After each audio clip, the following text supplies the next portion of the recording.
Think of the last time you truly cried.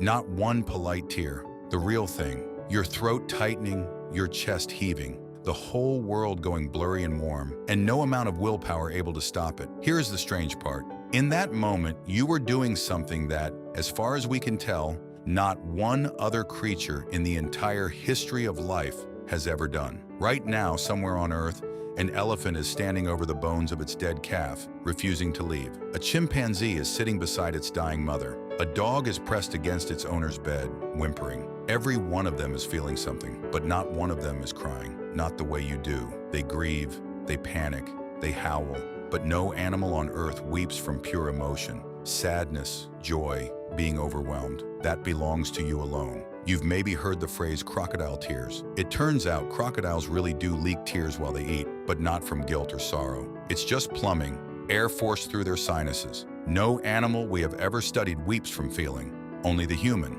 And here's what makes it a genuine mystery. On paper, crying is a terrible idea. It blurs the eyes of a creature that survived by spotting danger first. It broadcasts weakness in a world that punishes weakness. By every rule of survival, evolution should have deleted it millions of years ago. This exact problem haunted Charles Darwin. In 1872, he wrote an entire book on how living things express emotion, and human weeping stumped him so badly that, for one of the only times in his career, he simply admitted he had no explanation. And for over 100 years, nobody else did either. In the next few minutes, I'm going to show you why you cry, what those tears actually are, why no other animal makes them, and one experiment that shows your tears can silently reach into another person's body and change it without either of you knowing. Stay for that one. It changes how you'll think about crying for good. Let's start with the tears themselves, because not all tears are the same. You make three completely different kinds. There are basal tears, the invisible film that keeps your eyes from drying out. There are reflex tears, the flood when you slice an onion.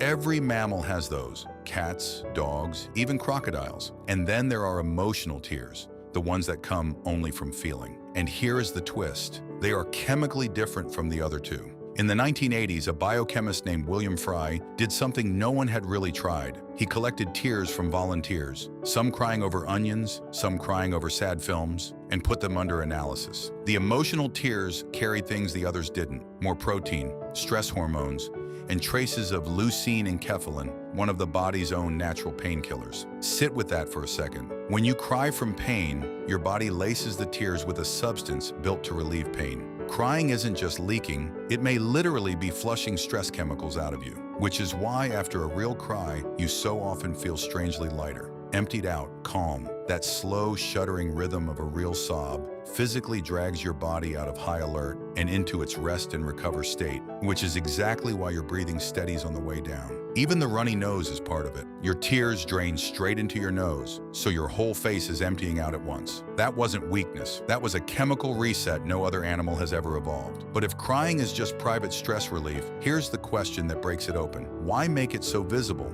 Why the streaming face, the shaking breath, the trembling voice? A purely chemical clean-out wouldn't need anyone to see it. So maybe crying was never really about you at all. Maybe it was always aimed at someone else. And that is where the most unsettling experiment in this whole story comes in. In 2011, a neuroscientist named Noam Sobel at the Weizmann Institute in Israel collected real emotional tears from women watching sad films. Then he had men simply smell them, with no idea what they were sniffing. The men reported feeling nothing, noticing nothing, but their bodies told a different story. After breathing in those tears, the men's testosterone measurably dropped, and activity in the arousal centers of their brains quietly fell.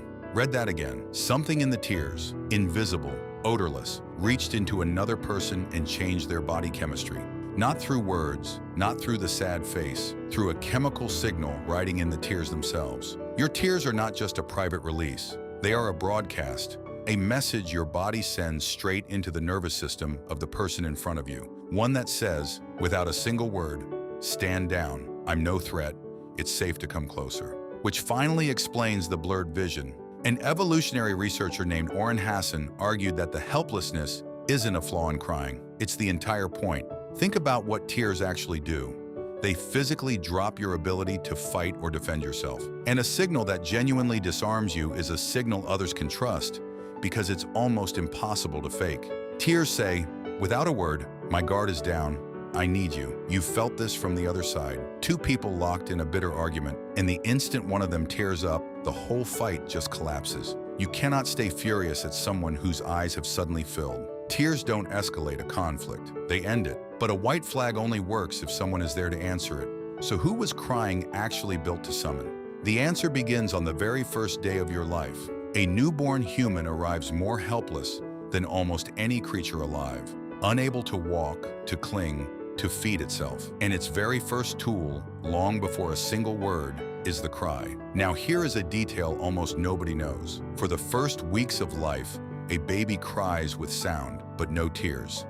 The tear glands aren't online yet. Then somewhere around 1 to 3 months, the tears switch on. And they switch on at almost the exact moment the baby starts holding your gaze, locking eyes, beginning to bond.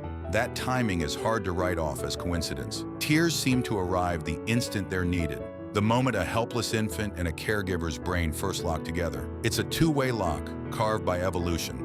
One nervous system reaching directly into another. And here's the part that surprises everyone. You never grow out of it. The world's leading researcher on human crying, Ad Vingerhoats, spent decades on this and found something strange. Adults don't cry most when they're in the most danger. They cry most when they finally feel safe, with the people they trust, after the threat has passed. And this isn't learned. Every culture on Earth cries, in every corner of history, the isolated tribe and the crowded city alike. Nobody is taught how to weep. It comes pre-installed, the same in a newborn in Tokyo as one in the Amazon. Crying isn't a breakdown, it's a bid for closeness. The body quietly saying to the people it loves, stay near me. And more often than not, they do. So put it all together. The thing you were probably taught to hide, to swallow, to be strong, to hold back, is not a glitch and not a weakness. It is one of the most sophisticated pieces of social technology evolution has ever produced.